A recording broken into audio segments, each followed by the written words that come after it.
소리로 고백하겠습니다. 하나님이 내게 주신 것이면 좋은 것이다. 한 번 더 고백하겠습니다. 하나님이 내게 주신 것이면 좋은 것이다. 제가 부산에 있을 때인데요, 아내와 함께 헬스장을 다니고 있었습니다. 헬스장 그때나 지금이나 열심히 다녀보려고 노력은 합니다. 그때 다닐 때인데요, 헬스장 관장님과 대화하다가 자연스럽게 이제 제가 목사라는 이야기를 나누게 되었습니다. 그랬더니 본인은 이렇게 말하더라고요. 저는 교회를 안 다니지만 좋아하는 성경 구절은 있습니다. 이게 좋아하는이라 그랬는지 알고 있는 이랬는지, 그러면서 마태복음 7장 7절 딱 이야기를 하는 거예요. 오늘 본문이죠. 마태복음 7장 7절 보면, 구하라 그리하면 너희에게 주실 것이요, 찾으라 그리하면 찾아낼 것이요, 문을 두드리라 그리하면 너희에게 열릴 것이니. 그러니까 교회를 다니지 않는 분인데도 이 성경 구절은 아시더라고요. 사실 뭐 교회 다니는 사람들도 이게 마태복음인지 누가복음인지 어딘지는 잘 모르고 17장인지 7장인지 잘 몰라도 이 성경 구절은 알 것 같아요. 뭐 정확하게 다 외우지는 못해도 그냥 뭐 구하라 그리하면 주신다, 뭐 찾으면 찾아낼 것이다, 두드리면 열린다, 뭐 이런 얘기 한 번쯤은 들어봤죠. 또 내용 자체가 교회 안 다니는 사람들도 좋아할 만한 그런 구절입니다. 구하는데 주시겠다고 하니까, 막 찾았는데 찾아낼 거라고 하니까, 답답해서 막 두드렸는데 열린다고 하니까 얼마나 좋아요. 그런데 우리가 의외로 교회 다니는 사람들은 이 말씀을 들으면서 이제 좀 다른 생각이 들어요. 이거 진짠가? 교회 안 다니는 사람들은 기도 안 해봐서 그런데, 교회 다니는 우리는 기도해봐서 알잖아요. 나는 왜 구하는데 받지 못할까? 나는 왜 답을 찾고 있는데 왜 아직도 답을 못 찾고 있지? 왜 답이 없지? 몇 년째 두드리고 있는 문제가 왜 아직도 열리지 않았지?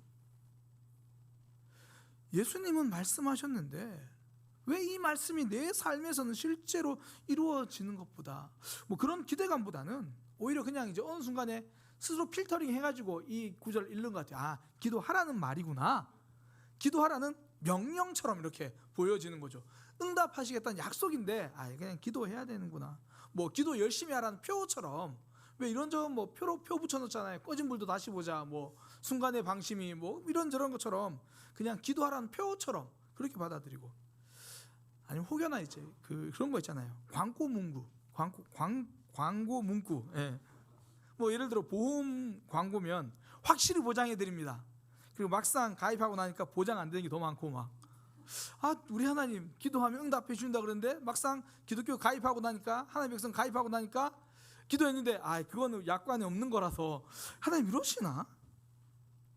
그런데 바로 뒤에 이어지는 구절을 보면 그런 의미로 말씀하신 건 아닌 것 같아요. 7장 8절입니다. 구하는 이마다 받을 것이요, 찾는 이마다 찾아낼 것이고, 두드리는 이마다 열릴 거다. 한 번 더 강조해서 말씀하십니다. 선명한 거죠. 이 정도면 우리가 이 말씀을 다시 한번 진지하게 생각을 해봐야 돼요. 예수님은 구하는 이마다 받을 거라고 하셨고, 찾는 이마다 찾아낼 거라고 하셨는데, 그러면 이제 질문을 좀 바꿔야 될 것 같아요. 이 말씀이 진짜일까? 이게 아니라, 그렇다면 나는 구하고 있을 때 어떻게 하면 이 말씀대로 받을 수 있을까? 우리가 질문을 바꿔야 되죠. 예수님께서 이렇게 선명하게 말씀하셨다면 나도 찾고 있는 것들이 있는데, 그러면 난 내 삶에서 그 답을 어떻게 찾을 수 있을까? 예수님 약속하셨으니까 이제 질문을 바꾸는 거죠. 오늘 그 말씀을 나누려고 합니다. 예수님은 구하라고 그러고 그러면 주신다고 하셨으니까, 어떻게 하면 우리의 삶에서도 이 말씀이 그냥 표나 광고 문구가 아니라 이루어진 하나님의 말씀이 될 수 있을까? 오늘 그 말씀을 나눌 거예요. 첫 번째는 핵심 키워드를 놓치고 있었다는 겁니다. 구하라, 찾으라, 두드리라 되어 있잖아요. 이 성경 구절의 핵심 키워드는 따로 있습니다. 예수님이 이 말씀을 하신 이 말씀의 핵심은 바로 하나님이에요. 하나님께 구하고 하나님께 받으라는 이야기죠. 하나님 앞에서 찾고 하나님께 두드리는 것, 이것이 핵심입니다. 하나님께 구하고 하나님께 받는 것, 그러니까 주시는 분이 하나님이라는 것을 놓치지 않는 것, 이게 핵심이에요. 의외로 기도하는 사람들도 이걸 놓칩니다. 그러니까 기도해서 구해서 받는 인생보다 사실은 내 힘으로 성취해서 살아가는 삶을 원하거든요. 하나님께 필요해서 기도해서 하나님 필요한 100만 원을 주셨다. 사실 이것도 좋지만 그냥 내 월급이 100만 원 오르는 게 더 좋거든요. 그러니까 목사님 그 기도하면 한 번인데 월급은 매달이니까 단순히 그런 의미가 아니라 이거 뭔가 좀 늘 기도해서 매달리는 그런 삶보다 막 하나님께 늘 이렇게 막 매달려서 종속된 그런 삶보다 그냥 내가 원할 때 툭툭 받을 수 있고 내가 원할 때 쟁취할 수 있고 사실 이런 삶을 더 원하거든요. 언제든지 내가 원하면 얻을 수 있는 삶. 하나님께 구한다는 건 내 인생의 주도권이 하나님께 있다라는 걸 인정하는 거죠. 그러니까 문제를 가지고 하나님께 기도한다는 건 내 생각과 내 방법으로 살지 않겠다는 신앙의 선언입니다. 지난주에 우리 청년 수련회 이제 했잖아요. 그 청년 수련을 준비하는 과정에서 이제 청년 목자들과 그런 마음을 좀 나눴어요. 이번에 수련회를 하는데 이왕 우리가 하는 거 우리 청년들이 많은 청년들이 좀 참석했으면 좋겠다. 그래서 우리가 어떻게 하면 많은 청년들이 참석할 수 있을지 그 방법을 함께 의논해 보자. 그렇게 이야기를 했어요. 그리고 나서 제가 이어서 바로 뭐라고 덧붙였냐면 그런데 그러니까 많은 청년들이 올 수 있도록 우리가 그 방법을 의논해 보자. 그런데 지금 이야기하지 말자. 기도 안 했으니까.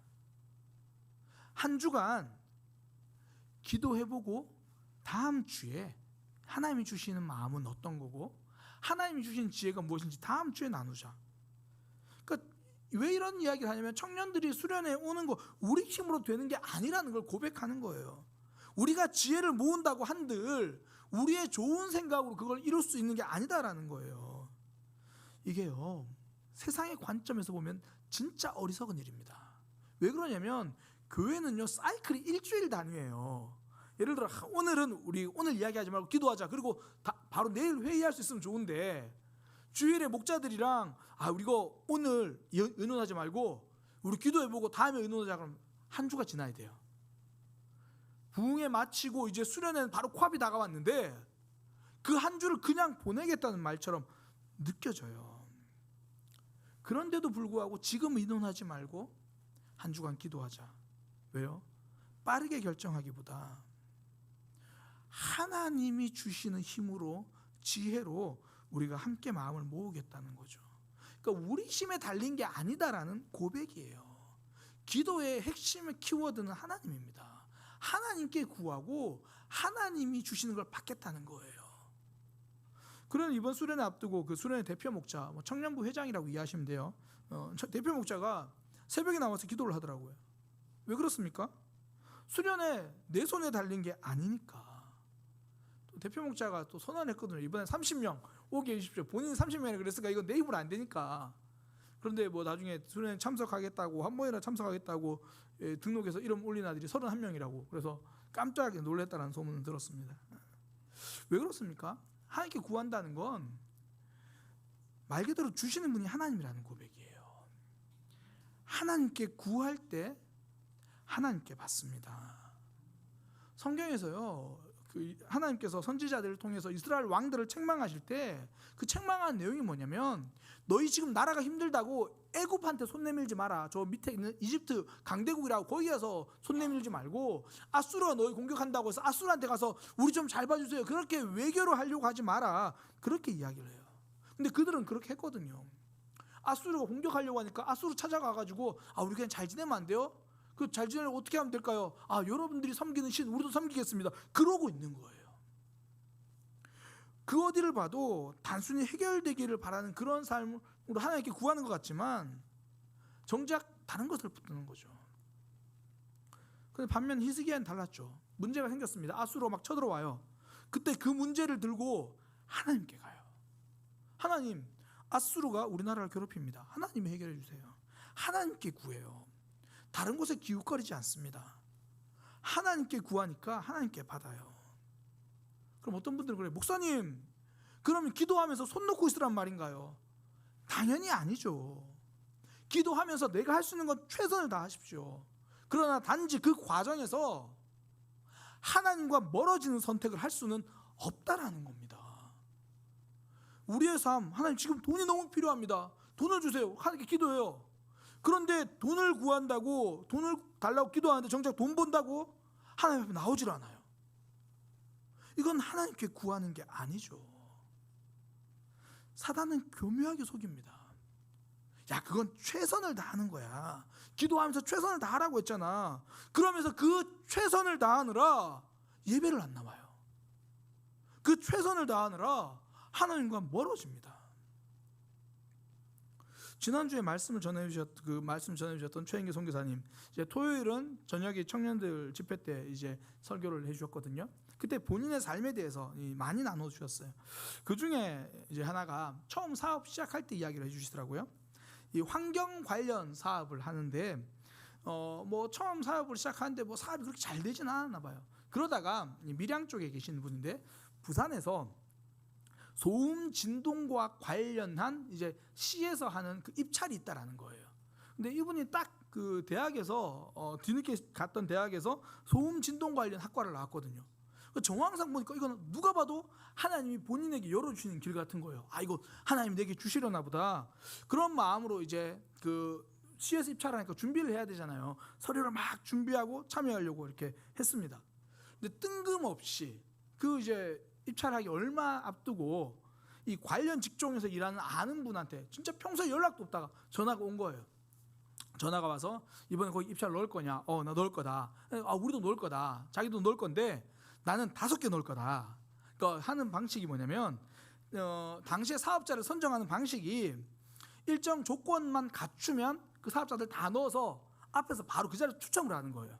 그러니까 그 전화하는 사람이 내 이름으로도 넣고 똑같이 서류해가지고 아내 이름으로도 넣고 똑같이 서류해가지고 친척 이름도 넣고 5개 넣겠다는 거예요. 그러면 확률이 5배가 되니까 안 들었으면 모르겠는데 선교사님 그 얘기를 듣고 나니까 아, 그런 방법도 있구나. 어차피 다 서류 만들어 놓은 거 나도 이름만 바꾸면 몇 개 더 만드는 건 순식간이니까. 근데 이거 하나님이 내게 주신 기회라고 생각했는데 그건 하나님이 기뻐하시는 일은 아닌 것 같은데 거짓말이니까. 그래서 고민하다가 고민은 됐대요. 고민했지만 결국 하나만 넣었답니다. 왜요? 흔히 나머지 서류는 다 가라니까. 가라. 굉장히 전문 용어 나왔어요. 나머지 서류는 다 가라니까. 그러니까 이것이 꼭 이루어지기를 하나님께 기도하면서 하나님이 원하지 않는 방법을 쓸 수는 없는 거죠. 그래서 이제 입찰할 때가 돼서 한 사람씩 나와가지고 본인이 뽑는 거래요. 뽑아서 옆에서 이제 확인을 하고 뭐 그룹 하는데 딱 뽑아서 그랬대요. 확인도 안 하고 됐을 겁니다. 딱 봤는데 실제로 된 거예요. 5개 사람 하나도 안 됐대요. 그런데 그때 이게 내가 입찰된 기쁨이 아니라 하나님께 응답받은 기쁨이에요. 하나님께 기도하면서 하나님께서 기뻐하시는 방법을 선택했으니까. 하나님께 구한다는 건 그거 얻기 위해서 하나님과 멀어지진 않겠다는 겁니다. 주시는 분이 하나님이니까. 이런 모습은요 오히려 새신자들이 더 선명하게 나타날 때가 많아요. 교회 나오고 나면 신앙생활 시작하고 나면 이제 그래 다른 거 붙들면 안 되지. 그런 마음을 새신자들은 많이 가져요. 아직 하나님이 어떤 분인지 잘 몰라도 그래도 이제는 저기 기웃거리 만들 것 같은데 뭐 이렇게 2마리 토끼는 이건 아닌 것 같다. 그런 마음으로 새신자들이 결정한다는 이야기를 제가 많이 들었습니다. 하나님께 구하는 건 하나님께 받겠다라는 다짐이죠. 그러니 그걸 구하는 과정에서 그걸 얻는 과정에서 최소한 하나님과 멀어지는 선택은 하지 않겠다. 하나님께 구할 때 하나님께 받습니다. 그러니 수많은 대안 중에 하나가 아니에요. 확률 높이는 게임이 아니라 진짜 하나님을 바라보는 거죠. 그 간절함. 오늘 본문에서 예수님이 처음에 구하라 그러시고 두 번째 찾으라고 하시잖아요. 이 찾는다는 단어가 이 간절함이 들어있는 단어예요. 이 찾는다는 단어가 언제 쓰여졌냐면 하나님이 우리를 찾으실 때 그 간절함이에요. 누가복음 15장 4절 너희 중에 어떤 사람이 양 100마리가 있는데 그 중에 하나를 잃으면 99마리를 들에 두고 그 잃은 것을 찾아내기까지 찾아다니지 않겠느냐. 저는 이게 어릴 때 양 99마리는 우리에 놔두고 한 마리 양을 찾으러 간 줄 알았어요. 근데 여전히 들에 두고 그 한 마리를 찾겠다고, 그러니까 대충 둘러보고 오겠다는 게 아니죠. 대충 기도하다 말겠고 이런 의미가 아니라는 거예요. 뭐 동일한 맥락에서 누가복음 15장 8절에 어떤 여자가 10 드라크마가 있었는데 하나를 잃어버리면 등불을 켜고 집을 쓸며 찾아내기까지 부지런히 찾지 않겠느냐.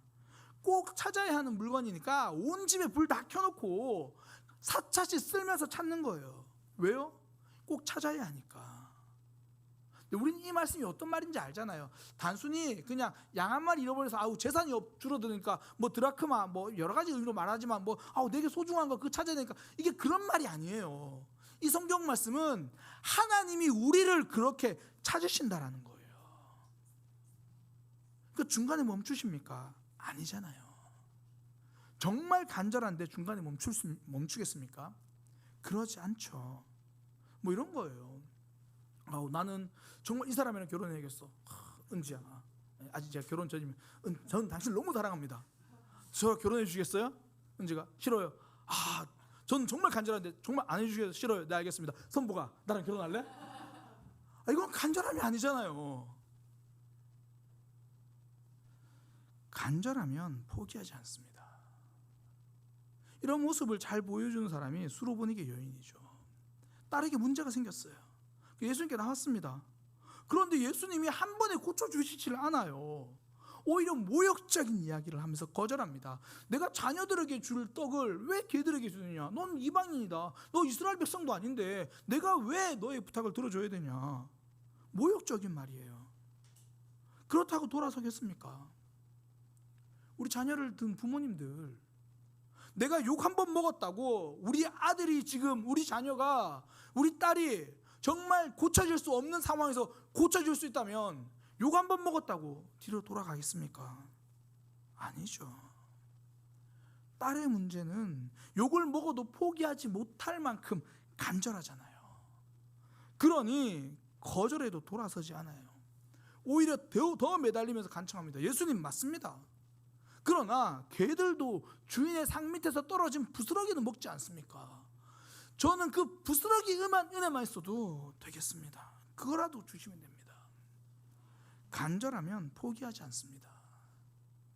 찾으라는 말은 기도의 자리를 포기하지 말고 구하라는 거죠.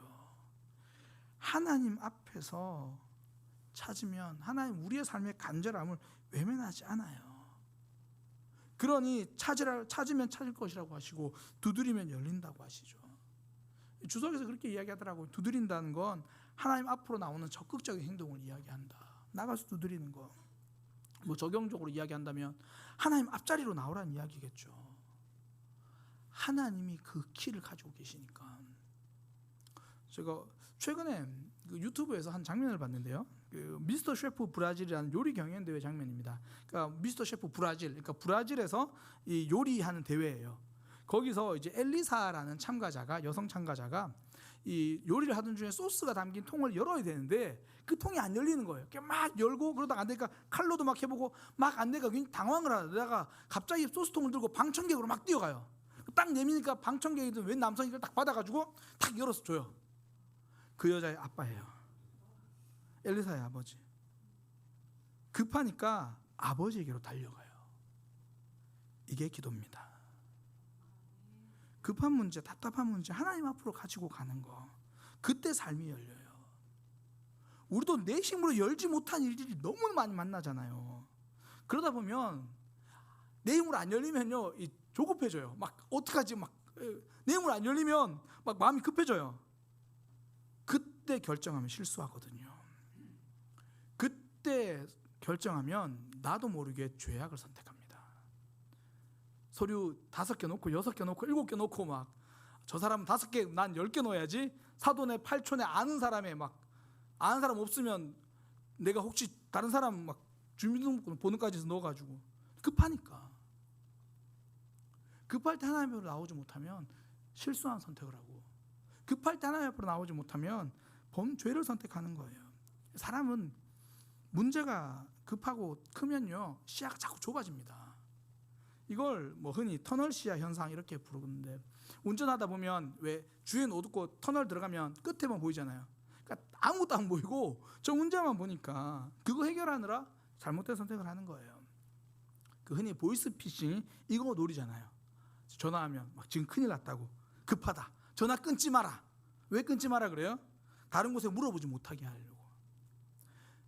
그러니까 그러니 잘못된 선택을 하죠. 우리 삶도 그래요. 사단이 그래요. 지금 급하다, 하나님께 물어보지 마라. 하나님께 기도하지 말고 빨리 가서 잘못된 선택을 해라. 하나님 기다리지 마라. 빨리 일단 이거부터 해결해라. 이렇게 문제가 생기면 하나님 앞으로 갈 것 같은데 의외로 정작 그러지 못하는 분들이 많습니다. 그러니까 주변에다가 기도 제목을 잔뜩 부탁해요. 근데 본인은 그 문제를 가지고 하나님 앞에 나오기보다는 급한 문제 해결하겠다고 엉뚱한 선택하고 있는 거예요. 하나님 앞으로 나와야 삶이 열립니다. 급할수록 하나님 앞으로 나와야 잘못된 선택을 하지 않습니다. 뭐 어떤 분들은 고난도 축복이라고 말하는데 저는 그렇게 말하고 싶지는 않아요. 그러나 고난 때문에 하나님 앞에 나올 수 있다면 그 믿음은 축복입니다. 고난 때문에 하나님 앞에 나와서 기도할 수 있는 것, 그 선택을 할 수 있는 것이 하나님이 주신 은혜고 성도가 받은 복입니다. 구하라 그러면 얻을 것이고, 찾으라 그러면 찾을 것이고, 두드리라 그러면 열릴 것이고, 핵심은 하나님이에요. 하나님께 구하고 하나님께 받는 삶, 다른 거 보지 않고 하나님 앞으로 나오는 삶, 그때 하나님이 응답해 주시는, 하나님께 응답받는 삶이 되는 거죠. 기도하는 우리의 모습을 점검해 보시기 바랍니다. 나는 지금 문제가 초점인지 하나님이 초점인지. 하나님께 초점 맞추면 하나님이 응답하십니다. 두 번째인데요, 사실 두 번째 키워드도 하나님입니다. 우리가 기도하면 내가 원하는 것을 주시는 게 아니라 하나님이 보시기에 좋은 것을 주세요. 그래서 좀 하나님이 때로는 밉기도 해요. 마태복음 7장 9절에 11절이죠. 너희 중에 누가 아들이 떡을 달라는데 돌을 주며 생선을 달라는데 뱀을 줄 사람이 있겠느냐. 야, 나쁜 놈들도 자기 자녀에게 좋은 거 주려고 하는데 하물며 하늘에 계신 너희 아버지가 구하는 자에게 좋은 것으로 주시지 않겠느냐. 그러니까 우리는 여기서 하나님과 씨름을 해요. 하나님, 저는 좋은 것 말고 내가 구하는 것 주면 안 돼요? 우리가 이런 경우를 언제 많이 만났냐면, 우리 대부분 몇 년 전이라 해야 될까요? 대부분 지금부터 한 30년 전에 만나셨어요. 한 25년 전에 엄마 나 이거 사줘, 엄마 나 이거 먹을래. 야, 너 그거 먹으면 이가 썩어. 사탕을 달라고 한다고 밥 먹기 전에 덥석덥석 사탕을 주는 부모는 없습니다. 아무리 울고 불고 나 그럼 밥 안 먹어, 이걸 우리는 뭐라 그러죠? 금식기도라 그러잖아요. 나 그럼 밥 안 먹어. 그런다고 해서 우리가 원하는 대로 응답하시지는 않으십니다. 우리에게 가장 좋은 것으로 응답해 주시죠. 건강 달라고 열심히 기도했는데 그 건강 가지고 하나님과 멀어진다면 그 회복은 하나님이 주신 응답이 아닙니다. 하나님은 구하는 것을 주시지 않아요. 더 좋은 것을 주십니다. 그래서 진짜 중요한 문제는 거절될수록 오히려 하나님께 더 주목하게 되죠. 하나님, 그럼 어떤 더 좋은 것을 준비하셨나요? 저는 뭐 이야기할 때마다 제 결혼 이야기를 많이 말씀드려요. 제가 우리 교회 설교 때보다 벌써 한 3번 이야기한 것 같으니까 앞으로 한 7번 더 할게요. 제가 앞으로 우리 교회 설교 뭐 많이 남았으니까 미리 말해야지 한 7번 더 할게요. 제 결혼 이야기를 하는데 저 여러 번 말씀드렸을 거예요. 저 아내를 만나기 전에 다른 사람과 교제하고 있었습니다. 그리고 그 사람이랑 꼭 결혼해야겠다고 생각을 했습니다. 그런데 이상하게 계속 꼬이는 거예요. 제가 그때도 전도사 때였거든요. 그러니까 사역자인데 기도했겠죠. 정말 기도했어요. 제가 보기에 하나님, 이보다 완벽한 사람은 없습니다. 이보다 완벽한 사람은 없습니다. 지금 이 사람을 꼭 결혼해야 됩니다. 뭐 하나님이 막 응답 안 해주는 것 같으니까 내가 너무 그 하나님보다 이 사람을 더 좋아하나, 내 마음을 내려놔야, 하여간 별의별 고민하면서 하나님 지금 응답돼야 됩니다. 그렇게 기도했거든요. 안 이루어져요. 안 이루어져요. 그러다가 정말 헤어지고요. 결혼이 안 됐어요. 헤어졌어요. 그리고 3개월 만에 지금의 아내를 만나고요. 만난 지 4개월 만에 결혼을 했어요. 예. 그리고 나서 깨달았어요. 내가 정말 기도한 것이 안 이루어지면 하나님은 더 좋은 것을 준비하시는 거구나. 이럴 때는 크게 아멘 하셔야 돼요. 하나님이 더 좋은 사람을 준비하시는 거구나. 하나님은 우리에게 좋은 것을 주시는 분이에요. 근데 사단은 자꾸 우리의 마음을 조급하게 만들어요. 이번 기회에 해결 안 되면 큰일 날 것 같고, 막 저 사람 못 만나면 내 인생 무너질 것 같고. 그렇지 않습니다. 내가 원하는 대로 안 되어도 하나님은 우리의 삶을 아름답게 인도하십니다. 저는 창세기 50장 20절에 나오는 요셉의 고백을 참 좋아하거든요. 요셉이 자신을 팔아버린 형들을 향해서 나중에 이제 이렇게 이야기하죠. 당신들은 나를 해하려 하였으나 하나님은 그것을 선으로 바꾸셔서 오늘날 같이 많은 백성의 생명을 구하게 하시려고 하셨다. 그러니까 요셉의 형들이 요셉을 시기해 가지고 이 애굽의 종으로 팔았잖아요. 팔려가는 동안 요셉이 무슨 생각을 했겠습니까? 기도 안 했을까요? 이러면 없던 신앙도 막 생길 것 같아요. 처음에는 막 형들을 미웠다가 나중에 자신의 삶을 반성하기도 하겠죠. 그래, 내가 형들의 잘못을 아버지한테 맨날 말하고 그러지 말걸. 그러다가 나중에 지나면 하나님께 막 소원기도 하잖아요. 하나님, 제가 이번에 풀려나서 아버지 집으로 가면 형들한테 먼저 사과하고 내 형들 다 용서하고 이제 그때부터는 아버지가 저한테 좋은 옷 줘도 이거 형들부터 먼저 챙겨주고 저 그럴 거예요. 별의별 기도는 다 했을 거예요. 그래도 응답 안 되면 이제 막 하나님, 아직도 저에게 형들을 미워하는 마음이 있어서 그럴까요? 이 마음을 내려놓으면 하나님 응답하실까요? 끝내 응답 안 하셔가지고 애굽의 노예로 팔려가요. 그런데 그게 하나님의 거절이 아니었습니다. 그 모든 과정을 선으로 바꾸셔가지고 결국 요셉도 살고 요셉의 가족도 살고 한 나라도 살리는 일을 만들어내십니다. 요셉의 기도는 나 살려주세요였어요. 하나님의 응답은 가족까지 살리고 나라까지 살리는 응답입니다. 내가 내 크기로 구해도 하나님은 하나님의 크기로 응답하십니다. 그러니 내가 당장 좋아 보이는 거 구할 때 하나님은 내게 정말 중요한 것을 응답하시는 거예요. 내가 기도할 때 하나님은 내게 가장 좋은 것을 주십니다. 그래서 우리는 기도할 때 문제 해결보다 내 마음의 해결이 먼저 되는 경우가 대부분이죠. 내 믿음이 점점 자라죠. 이렇게 나중에 믿음이 자라다 보면 고백이 좀 달라져요. 처음에는 신앙생활 좀 하다가 하나님 이거 왜 응답 안 하세요? 그러다가 이제 아니다, 하나님은 나에게 좋은 거 주신다. 그러다가 그 다음에 좀 더 신앙이 성장하면 지금 내게 있는 것 이거 하나님 주신 것이면 이거 좋은 것이다. 믿음이 달라져요. 지금 내게 온 거 이거 아픔 같은데 하나님이 내게 주신 거라면 이거 좋은 것이다. 앞서 제가 최인규 선교사님 이야기를 했는데요. 한 가지 더 나누려고 합니다. 이번에 수련회 때 이제 뭐 이런저런 본인의 간증과 함께 청년들에게 삶을 쭉 이야기하는데 2008년도에 있었던 일을 하나 말씀해 주시더라고요. 2008년 8월 말 8월 말 일주일간 이제 필리핀 선교 여행을 다녀왔대요. 그래서 이제 9월 초에 도착을 했는데 뭐 당시에는 이제 선교사님이라기보다는 장로님의 위치였어요. 그런데도 선교 여행 갔는데 예상치도 못하게 거기서 6번의 설교를 하게 된 겁니다. 그 기회를 주신 하나님께 너무 감사하고 또 그 은혜를 나눠서 또 받은 은혜가 커서 이제 선교 일정을 마치고 한국에 와서 아내에게 이제 이 기쁜 소식을 함께 나누고 은혜를 나누는 거 반, 자랑하고 싶은 마음 반 뭐 이래가지고 딱 나누려고 한국에 도착해서 했는데 딱 들은 소식이 여보 나 암이에요. 아내의 암 소식을 들었습니다. 그러고도 그래 우리 함께 기도하자. 하나님이 치유해 주실 것이고 그러면서 수술 날짜 잡고 그 모든 과정에서 하나님 붙들었어요. 이걸 통해서 하나님 일하실 거야. 비록 힘들고 답답한 일이지만 오히려 하나님께 기도하고 뭐 그러면서 더 복된 일, 하나님께 우리 기도할 수 있는 더 복된 일이다 고백을 했어요. 그게 이제 9월 초 딱 귀국하고 나서인데 그리고 이제 9월 16일, 9월 10 며칠에 추석인데 막내 아들이 자꾸 열이 나고 몸이 아픈 거예요. 그래서 뭐 해열제 먹이고 근처에 병원 갔는데 열이 안 떨어져요.